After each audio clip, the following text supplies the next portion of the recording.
우리 옆에 있는 분들하고 인사 나눕시다. 사랑합니다. 축복합니다. 인사하시죠.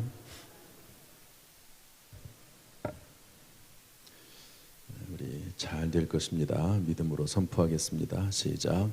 잘 될 것입니다. 반드시 잘 될 것입니다. 오히려 더 잘 될 것입니다. 크게 잘 될 것입니다. 아멘. 저를 따라서 하시죠. 성경으로 길을 찾고 기도로 힘을 얻는다. 다시 한번 성경으로 길을 찾고 기도로 힘을 얻는다. 아멘. 이거 모니터를 좀 조절을 해야 되겠네요. 오늘은 시편 44편 말씀을 같이 나누겠습니다. 시편 44편 보면 이렇게 되어 있죠. 고라 자손의 마스길 이렇게 되어 있습니다. 마스길이라고 하는 그 옆에 조그맣게 1 이렇게 써 있죠. 그리고 이제 거기를 찾아가면 맨 밑으로 가면 교훈 이렇게 되어 있습니다. 고라 자손의 교훈이다 하는 말이죠. 인도자, 지휘자를 따라서 부른 노래입니다. 오늘 좀 절수가 좀 긴데요. 이 말씀 속에서 어떤 것을 발견할 수 있을까 하는 것을 좀 찾아보려고 합니다. 큰 주제를 살펴본다고 하면 1절에 보면 이렇게 되어 있습니다. 하나님이여 주께서 우리 조상들의 날 곧 옛날에 행하신 그들이 이렇게 되어 있죠. 옛날에라고 하는 단어가 나오고 9절에 보면 그러나 이제는 이런 말이 나옵니다. 주께서 우리를 버려 욕을 당하게 하시고 우리 군대와 함께 나아가지 아니하시나이다 이렇게 되어 있죠. 이 시편 기자가 옛날을 회상하는 겁니다. 또 그리고 지금을 회상하는 거죠. 지금을 이제 살펴보는 겁니다. 옛날에는 어떻게 했는가? 하나님께서 놀랍게 역사하셨죠. 주께서 주의 손으로 뭇 백성을 내쫓으시고 우리 조상들을 이 땅에 뿌리박게 하시며, 그래서 하나님께서 얼마나 놀랍게 역사하셨는지 그 내용을 쭉 기록을 하다가 9절로 넘어와서 그러나 이제는 이렇게 되어 있습니다. 반대라는 얘기죠. 우리가 지금 욕을 당하고 있습니다. 우리 군대와 하나님이 함께 나가지 않고 있습니다. 주님께서 우리를 잡아먹힐 양처럼 그들에게 넘겨주셨습니다. 이러면서 지금 현재의 상황이 상당히 안 좋다 하는 것을 알려주고 있죠. 그런데 그럼에도 불구하고 우리 20절 말씀 보면 이렇게 되어 있습니다. 우리가 우리 하나님의 이름을 잊어버렸거나 우리 손을 이방신에게 향하여 폈다면 하나님이 이를 알아내지 아니하셨으리까 무릇 주는 마음의 비밀을 아시나이다. 그럼에도 불구하고 하나님에 대한 사랑, 하나님에 대한 믿음을 변치 않고 있다 하는 것이죠. 마지막으로 따라서 지금 우리가 이런 어려움 가운데 있지만 믿음을 변치 않고 있는데 하나님, 23절입니다. 주여 깨소서 어찌하여 주무시나이까 일어나시고 우리를 영원히 버리지 마소서. 26절 일어나 우리를 도우소서 주의 인자하심으로 말미암아 우리를 구원하소서. 이렇게 기도하는 그런 내용이라고 볼 수가 있습니다. 이 속에는 어떤 내용이 들어있을까? 크게 한마디로 얘기를 하면 고통당하는 의인의 기도입니다. 따라합시다. 고통당하는 의인의 기도. 좀 잘 따라서 한번 해보세요. 다시 한번. 고통당하는 의인의 기도. 동시에 여기서 말하는 고통당하는 의인은 십자가를 지시는 예수 그리스도의 모습이기도 합니다. 물론 이 시편의 내용들이 대부분 다 그렇습니다. 고통 가운데 부르짖는 하나님의 기도죠. 그런데 오늘 이 말씀은 특별히 예수 그리스도의 십자가 사건, 예수 그리스도의 고난에 대해서 얘기할 수 있는 내용이 많습니다. 예를 들어서 21절 같은 경우 보면 우리가 종일 위하여 주를 위하여 죽임을 당하게 되며 도살할 양같이 여김을 받았나이다. 이런 말씀은 이제 나중에 신약에 가서 예수 그리스도를 묘사할 때 그대로 적용이 되는 그런 말씀이거든요. 그래서 이 속에는 고통당하는 의인이 있다. 또 하나는 그 고통당하는 의인이 누구냐? 우리 자신일 수도 있고, 또한 예수 그리스도이기도 하다. 중의적으로 쓴 겁니다. 중의적으로. 그래서 오늘 이 말씀을 그 두 가지의 면으로 좀 같이 살펴보려고 합니다. 첫 번째는 고통 중에 있는 성도들의 자세는 뭘까 하는 것이죠. 고통 중에 있는 성도들의 자세. 구체적으로 고통당하는 성도들의 모습은 9절에 보면 이제는 욕을 당하고 하나님께서 우리와 함께하지 않으신다. 군대와 함께 나가지 않으신다. 19절 말씀, 주께서 우리를 승냥이의 처소에 밀어넣으시고 우리를 사망의 그늘로 덮으셨다. 23절 말씀 같은 경우 주여 깨소서 어찌하여 주무시나이까. 하나님이 외면하시는 것 같은 그런 상황이죠. 이런 모습이 성도, 고통 중에 있는 성도의 모습입니다. 그런데 그럼에도 불구하고 성도들이 어떤 태도와 어떤 삶을 살고 있느냐, 또 우리가 고통 중에 어떤 삶을 살아야 되느냐 하는 그런 내용인데요.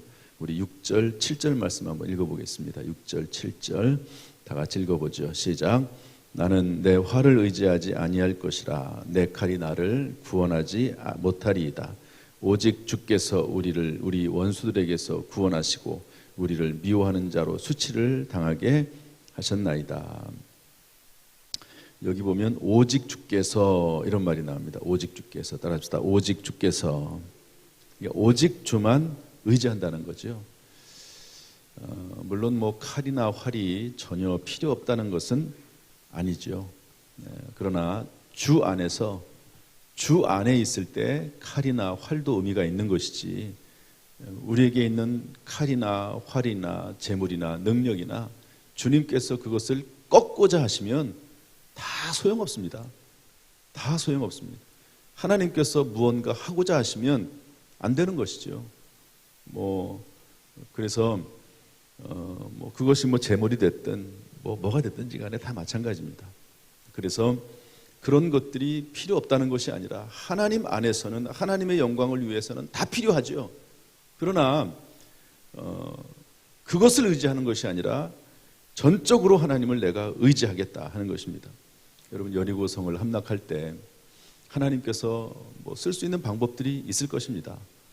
칼을 만들게 하시고 직접 칼을 통해서 전쟁할 수 있습니다. 그렇게 하나님께서 명령하기도 많이 하셨습니다. 그러나 여리고성을 점령할 때 하나님께서는 그렇게 하지 않았습니다. 첫 번째 성, 가나안 땅에 들어가서 첫 번째 싸우게 하는 그 성에서는 하나님께서 오직 하나님의 능력, 오직 하나님의 권세로 이기하기 위해서 여리고성을 돌게만 하셨습니다. 돌게. 하루에 한 번씩, 마지막 날에는 7번 돌게 하셨죠. 이건 뭡니까? 오직 주만 의지하게 하기 위함이십니다. 다른 방법을 쓸 수도 있어요. 그러나 하나님은 그때는 오직 하나님만 의지하길 원하시는 거죠.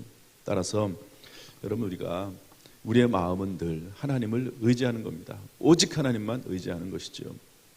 이런 마음으로 혹시 고통 중에 있다 할지라도 오직 하나님을 의지하고 하나님을 바라보고 또 하나님께 나아갈 수 있는 저와 여러분 될 수 있기를 주님의 이름으로 축복합니다. 우리 17절, 18절 말씀 읽어보겠습니다. 고통 중에 있는 성도들의 자세. 17절, 18절 시작.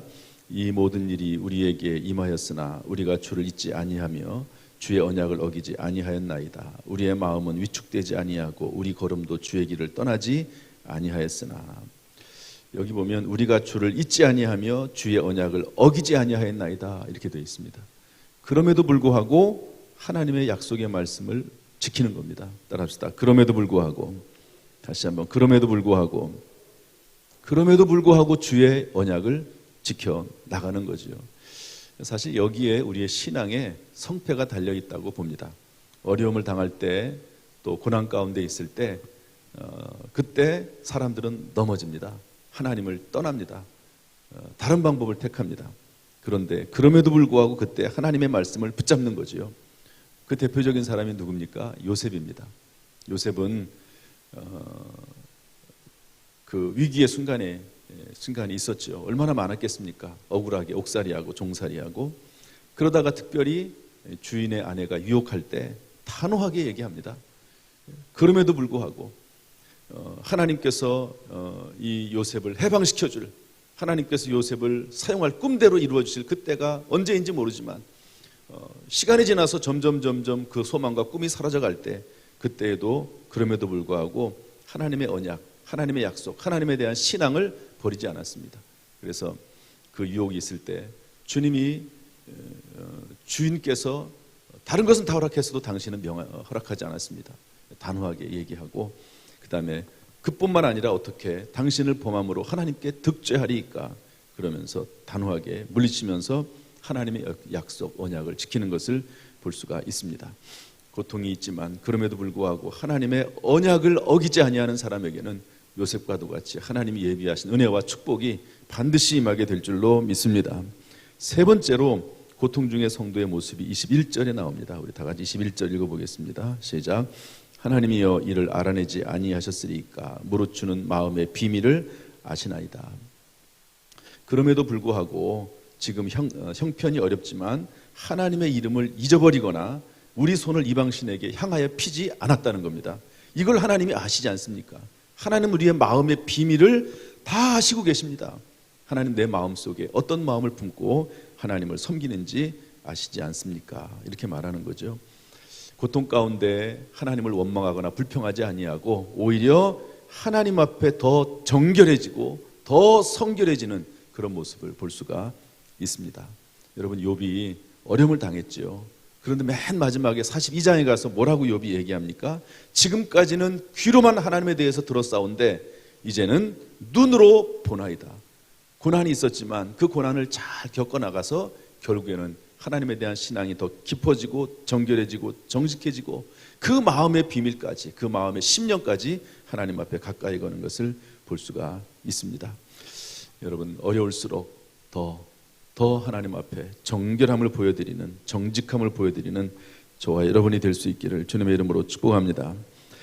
또한 우리 26절 말씀, 고통 중의 성도의 자세가 어떤가, 26절 말씀 읽어보겠습니다. 다 같이 시작. 일어나 우리를 도우소서, 주의 인자하심으로 말미암아 우리를 구원하소서. 이 주의 인자하심이라고 하는 말, 제가 가끔 시편을 공부하면서 드리는 말씀이죠. 성경에 인자하심이라고 하는 게 무슨 뜻이라고 그랬죠? 시편 103편 10절에 보면 우리의 죄를 그대로 갚지는 않으신다, 이런 말입니다. 하나님이 인자하시다, 사랑이 많으시다, 그렇게 이해하면 좋을 것 같지만 구체적으로 뭐냐 이렇게 말할 때는 죄를 그대로 갚지는 않으신다. 여러분, 저나 여러분이나 다 죄가 있고 허물이 있고 잘못이 있습니다. 당연하지요. 다윗 같은 사람도 죄가 있지 않습니까? 모세 같은 사람도 하나님 앞에 죄가 있지 않습니까? 베드로도 마찬가지고요. 다 마찬가지입니다. 그런데 그럼에도 불구하고 하나님 앞에 나올 수 있는 것은 하나님의 인자하심, 하나님의 인자하심 때문에 나올 수 있는 것이죠. 사랑하는 성도 여러분, 오늘도 하나님의 인자하심을 의지해서 주 앞에 나와서 기도하고 간구하고 주님을 만나는 귀한 시간 되기를 주님의 이름으로 축복합니다. 하나님의 인자하심, 그럼에도 불구하고 사랑하시고, 그럼에도 불구하고 우리를 안아주시고, 그럼에도 불구하고 우리가 하나님 앞에 나와서 간구할 수 있는 유일한 이유, 하나님의 인자하심. 우리의 죄를 제대로 갚지 아니하시고 우리에게 응답하신 하나님, 그 하나님이 저와 여러분의 하나님이신 줄로 믿습니다. 오늘도 그 하나님을 의지하여서 승리하시기를 주님의 이름으로 축복합니다. 큰 2번으로 본문에 나와 있는 예수 그리스도의 고난에 대한 이야기를 해야 되는데 시간이 없어서 제목만 얘기하겠습니다. 9절은 버림받으셨습니다. 엘리 엘리 라마 사박다니 어찌하여 나를 버리시나이까. 13절, 15절, 16절에 보면 욕과 조소와 조롱과 수치와 비방과 욕을 당하십니다. 십자가에서 벌거벗으시고 침뱉음 당하시고 가수면리관 쓰시고 그리고 온갖 모욕을 당하시죠. 그리고 19절, 20절에 22절에 가면 죽기까지 순종하시고 우리를 사랑하십니다. 내가 다 이루었다, 내가 목마르다. 군인들이 창으로 찌르고 물과 피를 다 쏟으시고 죽기까지 우리를 향한 사랑을 표현하셨습니다. 이것이 예수 그리스도, 오늘 본문에 나와 있는 예수 그리스도의 모습이죠. 여러분, 우리를 위해서, 우리가 구원받기 위해서, 우리에게 풍성한 삶을 주기 위해서 예수님께서 이런 고난을 받으신 줄로 믿습니다. 따라서 어떻게 하라는 말인가? 결론으로 말을 하면 8절 말씀 다 같이 읽어보겠습니다. 8절 다 같이 읽어보죠. 시작. 우리가 종일 하나님을 자랑하였나이다. 우리는 하나님의 이름에 영원히 감사하리이다. 여러분, 고통 중에 힘주시고 승리를케 하신 하나님 앞에 감사할 수 있기를 주님의 이름으로 축복합니다. 자랑할 수 있기를 주님의 이름으로 축복합니다. 이 자랑이라고 하는 것은 간증하는 거죠.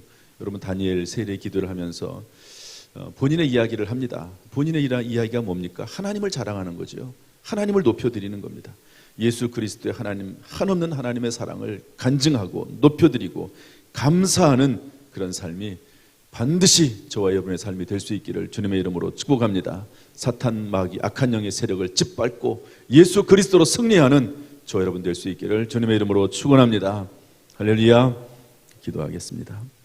하나님 아버지, 오늘 말씀 속에서 고통당하는 의인 하나님의 자녀 백성의 기도를 봅니다. 또 그 자세를 봅니다. 동시에 십자가를 진 예수 그리스도의 모습을 살펴보면서 위로와 소망을 갖습니다. 오늘 말씀 의지하여 오늘도 승리하는, 말씀 따라 살아가는 승리한 우리 모두가 되도록 인도하여 주옵소서. 우리에게 어떤 기도 제목이 있습니까? 어떤 소원이 있습니까?